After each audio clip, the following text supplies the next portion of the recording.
สบายดีพ่อแม่พี่น้องโซเข้าบุญบ้านเนาะฮะ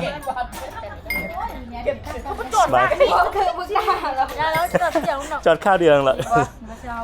ให้ยังผูกแขนกันวะนะอ๋อชาสีแดงกินเบียร์ยัง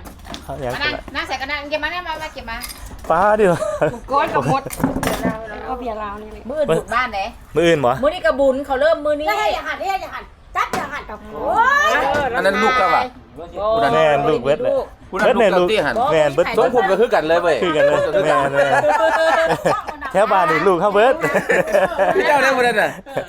ผมคือกันนี่บ้านเดียว แม่น บ้านเดียวกันนี่จ้าสมผมคือกันหน้าตาคือกันเว้ยโอ้พอลูกกันโอเคเลย โอ้เห็นหน้าแข่งคัก คือปีอยู่ไกลเจ้าหน้าที่ก็เห็นหน้ากันปะนี่โอ้ซิมาอยู่หรอ แม่บอก แม่ซิมามือละมาเด้อมือมากินกันนั่นเด้อนี่บ่ ฮะ เอาคือจะหายน้อยเฮ็ดเล็บซ้ำมันนี่ มากินข้าวปุ้นข้าวปลาเด้อมือเด้อแม่หักเด้อ โดยมืออื่น มือมาเด้อ พ่อนาคบอกมาอยู่พ่อนาคแม่นาค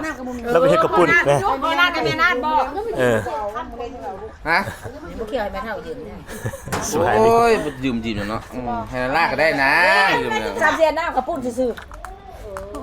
เฮ้ยคนเชี่ยวที่จอกเดียวเลยเชี่ยวที่จอกเดียวเลย ๆเวียนหน้าไปพูดให้แล้วมีเสื้อ